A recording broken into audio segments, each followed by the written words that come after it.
Mahomes flings it. It's there! Hardman! Jackpot! Kansas City! And this was the Andy Reid special. This was the Andy Reid special we talked about. He was saving all day. He's going to fake a motion to go across. And at that moment, he turns and goes back. Hardman, who they didn't have, right? And they go get Hardman and bring him back. And the game-winning drive of Mahomes' career he's been waiting for. He's won Super Bowl. Oh, baby. Oh, baby. Oh, baby. Somehow, some way, we'll try to get through this as the journey ends with a thud. The 49ers lose Super Bowl 58 in overtime to Kansas City. And it may be one of the most excruciating, painful losses in 49ers franchise history. Bay Area sports history. Bay Area sports history. I almost put a poll up last night thinking about what's the biggest losses in Bay Area sports history. Father's Day 2016, 0-2, Game 6, Giants-Angels. You know, Kirk Gibson. Kirk Gibson, Tuck Rule, Raiders, Patriots, Brady, which starts off the dynasty. But I don't know where this one stands. But I know last night, folks, as I say good morning to everybody out there getting off their graveyard shift and all the overnight dancers and all the teachers, all the students, all the cops, all the young Niner fans, all the people who sat up there at the bars last night and watched the game, everybody at home. I could not watch the game back last night. I cannot do it to myself. It's the first time in a long time I've been able to say that, where I shut the laptop down, maybe after the first drive, and just sat there in darkness in my hotel room, Shasky, in complete darkness, thinking about what could have been. What could have been, but the drought continues. The 49ers haven't won a Super Bowl since the 94 season. And we got to go through this again. Another offseason, another draft, another training camp, another season. And all the stars align for this team. All the stars align for this team. But as we said on Friday, premium players have to make gold jacket plays. Well, the Chiefs' premium players made gold jacket plays. The premium players and the premium head coach did not make premium plays and gold jacket plays for the 49ers. And they're going to have to wear this one for a very, very long time. My apologies for being so long-winded, Shasky, but it's yours, man. This is going to be a tough one to get through. It's one of the hardest games to stomach. I'm never going to get over this one, ever. I already know it. To your point about, like, watching it back. Couldn't even watch it back. It's devastating. Yeah, special teams mistakes. I mean, you get an extra point blocked. You muff another punt. I mean, you want to talk about PTSD from the punt returns? Yeah. Niner fans have PTSD. The third down, stopping Mahomes with his legs.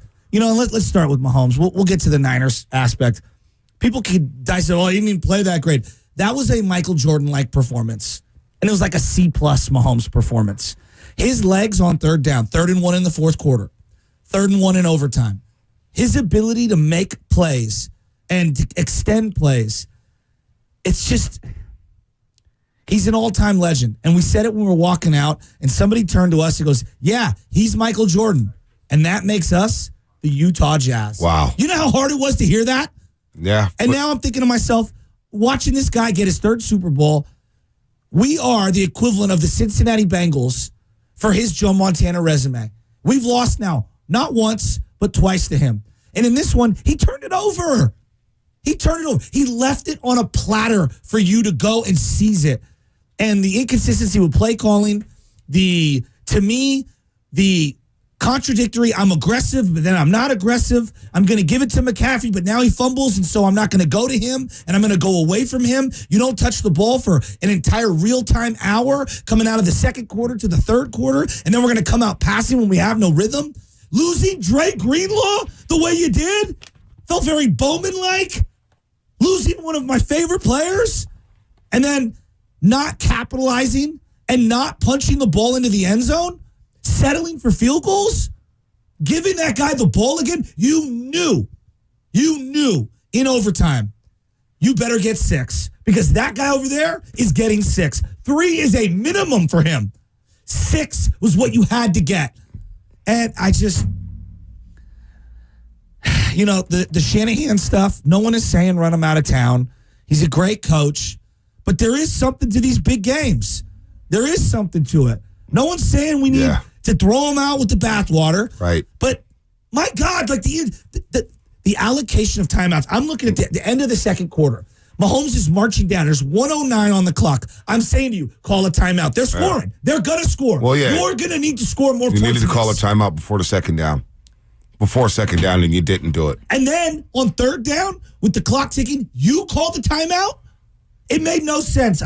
His clock management toward the end made no sense. And then in his post-game presser, he says, well, when you're facing a Mahomes or a Brady, you got to be aggressive because you got to know what that guy is. Well, then Shanahan, guess what? You settled for 3. Well, he settled for 10 points in the first half. He did contradict himself because in Super Bowl 54, when it came down to being aggressive at the end of the first half, he didn't call a timeout, which made me go crazy. This wasn't as egregious, but at the same time, you got to think in real time. The 49ers scored. It was 4:46 in real time, PM. They didn't touch the ball again until about 5:48 PM. Which you called immediately. Which I called immediately. I said, you got to do something here because you're not going to touch the ball for an hour in real time. And then when you do touch the ball in the third quarter, this is what flipped the football game. It made it a game. The Niners dominated the first half. Yet, the Chiefs felt very fortunate to be down 10-3. 100%. But I wrote this down, Shasky. First 3 drives in the third quarter. The 49ers run 9 plays. They go 3 and out, 3 straight possessions. After an interception, you don't score. You set up at Kansas City 44. You get no points out of it. Go figure. But 3 possessions, 9 plays. They ran 8 passes, ran the ball 1 time. 1 time. 8 passes, 1 run on their first 9 plays of the second half after not touching the football for an hour in real time. You know how much clock ran off in that third quarter on those 3 possessions? 3 minutes and 16 seconds. So now you put your defense at a disadvantage to where they're getting back on the field. And you know what? Today's not the day to get on Steve Wilks and his defense. They played well enough to win the football game. They played well enough. You held the Chiefs to 25 points, for crying out loud. The D-line showed up for the most part in this football game. Dre Greenlaw lost. Fred Warner was trying to get Oren Burks lined up right. Tig Brown played his ass off. Lenore, Charvarius Ward played well enough to win. This falls on Shanahan and this offense. The receivers not getting separation from the DBs. Where the hell was George Kittle? It's a disastrous loss. This is one you just don't get over. You just don't flip the page. Everything we talked about in late July that led up to this point. And you blow it. And you said in your opening monologue, Shasky, that Mahomes was leaving the game on the silver platter. I felt the complete opposite.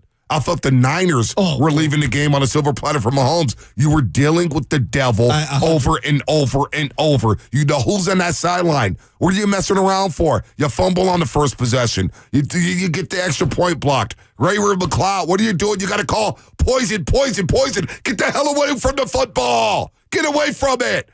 You left the game on the platter for Mahomes. You did it twice in the final sequence. In the regulars, I don't know why Andy Reid went for the field goal 6 seconds left, but you left the game on the platter for number 15, and he took it from you. He ended up taking it from you. But you know what? We're going to all talk about this game. Again, this is 2 straight Super Bowls the Niners gave away. 2 straight Super Bowls they just gave away to Kansas City. I don't even, like, if you can't win it this year, when everything lines up for you, you had all the health in the world, and then you're going out in like a body bag. Every other place, someone's walking off the field. Debo hurt. Kittle comes out of the game in crucial times. Nick Bosa coming out of the game on a crucial drive with 2 minutes to go, season on the line, and you're on the sidelines? And then you come out back again on third down? What? They didn't throw to Ayuk enough. Kittle was non-existent. Juice was more of a factor in the passing game than George Kittle. Wow. You know, and then, look, the reality is the offensive line got suffocated. Chris Jones unblocked on one of the biggest plays of the season. How? How does that happen? Third linebacker? You knew it was going to play a factor. All year I said to you, Dominic Flanagan Fowles and Oren Burks should not be on the field. I know D. Winters and Jalen Graham are young, but goddamn it, get them up to speed. That third linebacker, losing Alshire, was going to catch up to them. And when Dre Greenlaw came out, I knew they had a whole hour and they were going to change up their game plan to be able to scheme the middle of the field. Oren Burks, when you watch that game back, you will see this guy pre-snap scrambling. Gibson missed tackles left and right. Lenore comes out in crucial spots.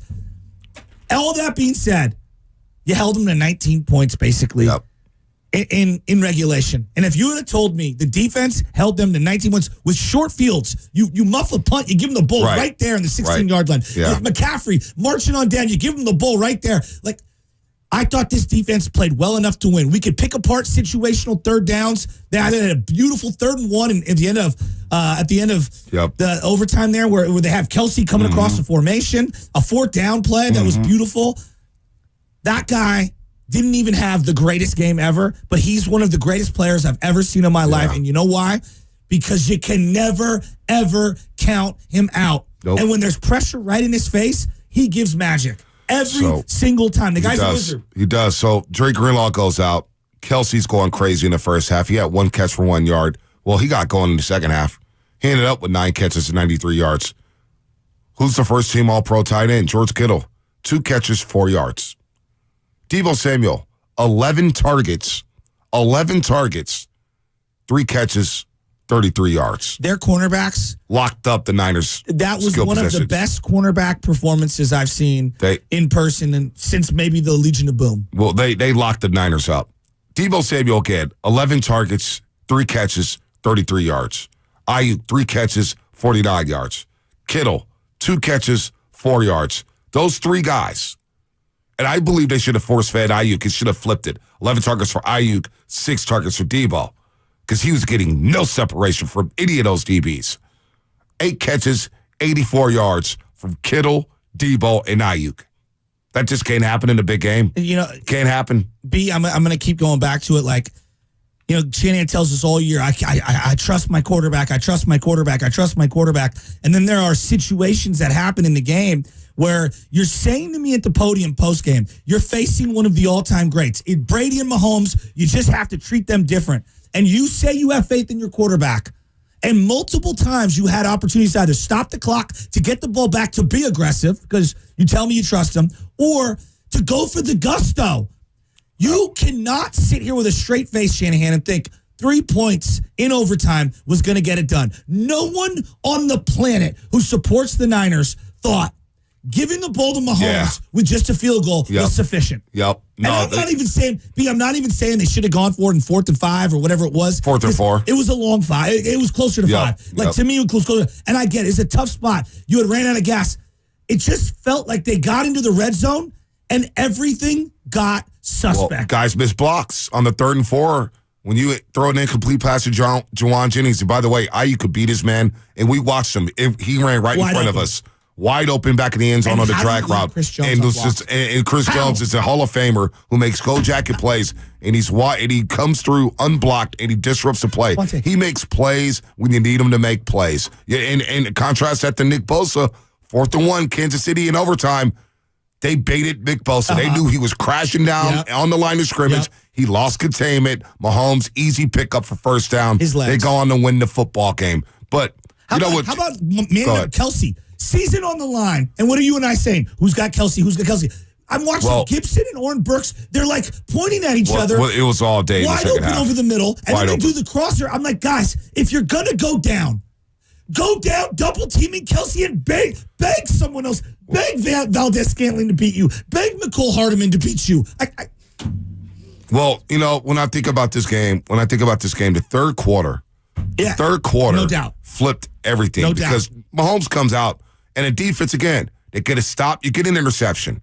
The young Tig Brown, Jair Brown, who saved the game in regulation with a great tackle on Kelsey, got himself hurt. You get the interception. You set up at the Kansas City 44-yard line, and you come out in shotgun. And you throw the ball. Next play, false start. Aaron Banks. So now you're facing a 2nd and 15 at the Kansas City 49-yard line. You throw the ball again, incompletion. And then Purdy scrambles for 4 yards. You get nothing out of it. You don't even get a field goal. Not even a field goal. Next thing you know, you force Kansas City to another 3 and out. You set up your own 36. That's good field position. First down, Juwan Jennings, -8 yards. -8 yards. First down passing was just not there. And I get you want to loosen up the defense with the run because Kansas City was stacking the box, but you got to get creative and you got to do something. It just 8 passes in the first 9 plays of the third quarter, and you allow Kansas City to stick in. Things are getting wide. By the way, on the punt, Townsend, the 49ers got away with the running into the kicker on that play. They didn't call it. Ray, he fumbles with the ball, and as you know, Kansas City has a lead in a game they had no business leading because in the first half, you completely dominated. It. They had 9 in the box, and they were daring you to beat them on the outside, and the Niners couldn't do it. Nope. The Niners could not stretch the field and beat them over the top, whether it would be the wide receivers, the offensive line holding up. I thought Purdy made some plays here and there, and I also thought he missed a couple of big plays. I don't think he was the reason they lost this game. Nah, he wasn't. But he didn't do enough to snag it. And I think in these games against all-time greats, you got to do enough to snag it. And I think it's a combination of things. Here's the other thing I don't want to hear.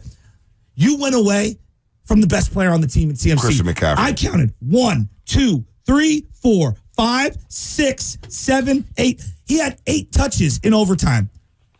He had 30 touches overall. So you're telling me, in regulation, 22 touches for the greatest 49er running back season we've ever seen is sufficient to win against Kansas City and Andy Reid? So the one thing I don't want to hear from people is, well, he got the ball 30 times. Yeah, because 8 of them were in overtime. The game went to overtime. Exactly. If you would have lost that game in regulation, which you almost did, because it was 6 seconds to go. Andy I thought they Reid had one more shot. Andy Reid should have taken one more shot. This loss will never sit well with me. No, it won't. Ever. Super Bowl Miami. It's the most devastating loss I can remember. But then again, it reared its ugly head. Shanahan sits there on the podium after the game saying, well, you're going against Brady, you're going against Mahomes, you got to be aggressive. Well, you didn't do that in Super Bowl 54 at the end of the first half. And I'm still haunted by that. It's just an absolute sickening loss, Shasky. I just, you know why this feels like Seattle? You know why? Why? Because you lost the heart and soul, and he probably not going to be back for a year. And not only that, you start to think, is the poor guy's football career now on the downturn? I mean, I don't want to. You did to tear your Achilles the way he did. Yep. And you lost the heart and soul on both sides at one point because you lost Debo for long stretches of this game. He was on the sidelines. George Kittle's on the sideline on the big on the play before the Chris Jones 2nd and 12. You get called for a holding. Willis, who doesn't play all season, the rookie out of Oklahoma, gets called for a hold because Kittle's on the sideline with the shoulder injury. Then he all of a sudden comes back on the field. And I'm thinking to myself, these guys are dropping like flies. What the heck is going on out here? 2 minutes to go. At the beginning of the drive, and I turned to you and I go, why is Bosa on the sideline? Oh, I said that too. I thought Bosa played really well in this game at times. But I'm like, guys, you get conditioned all year to stop this guy right now. Too many times our premium guys are on the sidelines. Yep, way too much. It's just... Well, their premium players made plays, ours didn't. Straight up. 888-957-9570. Shout out to YouTube and Twitch, brought to you by First NorCal Credit Union. Shout out to the Comcast Business Text Line. We see over 1,000 people on YouTube right now. It's not even 6:30 yet, so shout out. It should be a big day on YouTube. Big shout out to Pete's Coffee for getting us to the Super Bowl. We love you. We got our Pete's Coffee going on right now. We love you guys so much. You see this report, ESPN. Yep. Multiple 49ers didn't even know their own you know what? Well, I don't want to hear about it. I don't want to hear about it. What difference does it make? What difference does it make at this point? I don't want to hear about, I didn't even know the overtime rules. But you know what? Score 6, all right? So score 6. Not button up. False starts, holdings, pre-snap penalties. Just not button up yesterday.